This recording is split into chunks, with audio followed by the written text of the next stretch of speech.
Perhaps I should describe Schahriar and how I found him, or how he found me, in order to explain these nightmares. Strictly speaking, Schahriar was my wife Karuna's find. It was a balmy summer evening, as always, when she walked in the front door holding an incredibly fierce-looking tomcat in her arms. He was fully grown and fat. He bared his fangs often, as if everything in the world rightly excited his mistrust. His eyes were so limpid that they seemed to melt into their very sockets.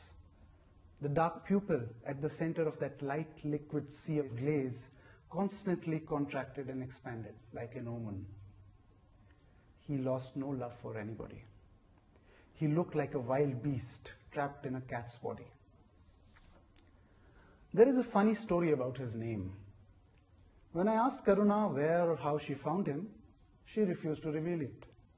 I have never seen her being as evasive even about her lovers.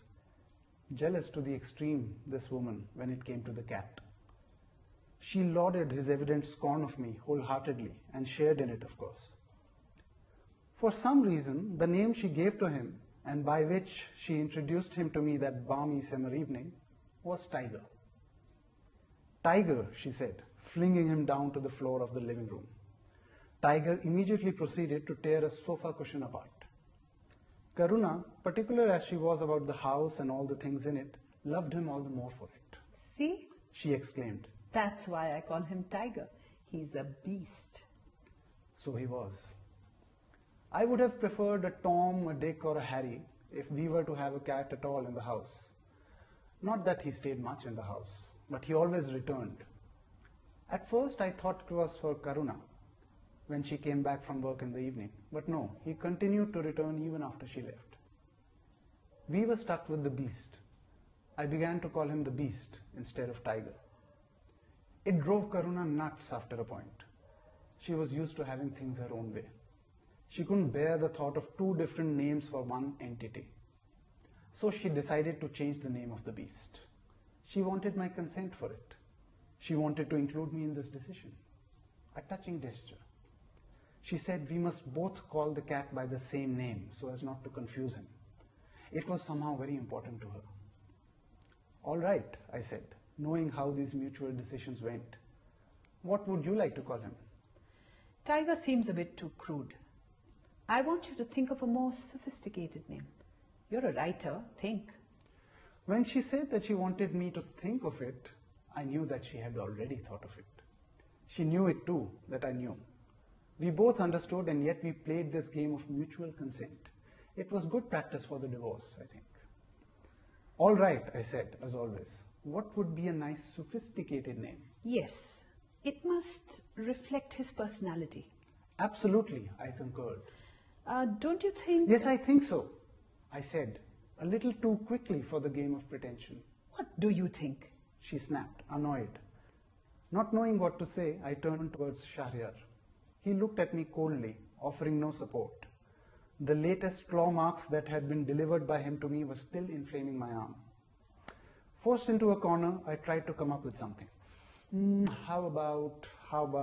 Yes, exactly. Karuna exclaimed. That's what I was thinking too. I'm so glad we're on the same page. And thus we successfully accomplished the renaming of Schahriar from Tiger or the Beast to... It was a long time before I came to know just what it was. Because for several days after, Karuna uttered not a word either to me or to Schahriar. It was during this time that she was making up her mind to leave me. A divorce on the resume did not look that good. On the other hand, it proved that she was an independent woman, not tied down by family or husband. So the debate went on in her mind, and it was as if Schahriar and I, each evening, could hear the very ticking of her brain as it worked and punch and counterpunch, sparring away. It was surreal to be able to read her thoughts so clearly. And I had the distinct feeling that Schahriar could read them too. Suddenly, we became co-conspirators. Karuna had no idea how transparent she had become. Our looking became so clear, Schahriar's and mine, that I almost felt like we were connoisseurs of crystal, able to read and appreciate each individual reflection of light. The name she revealed for the cat just before announcing that she was leaving me and taking him with her, besides saying that I could keep the house and everything that was in it, but that everything else belonged to her. Terms that were readily acceptable to me was this. Schrödinger, She said. Schrödinger's the name of the cat. I'm glad we agreed at least on this one thing, even if there's so little else we agreed on. I agreed with her about this. And it was while I was agreeing with her and turning over the new name in my mouth that it came to me. Yes, it came to me in a flash. Schahriar. Of course, that's who he was. The Sultan of the Nights who beheaded a fresh queen each morning until Scheherazade spun a web around him, telling tales to her sister within his earshot in the last 1 hour before dawn. How could I not have known him all this time, the audience I was waiting for, the one that would lead me to the very end of the world, at least the end of my world? Karuna left, Schahriar came back.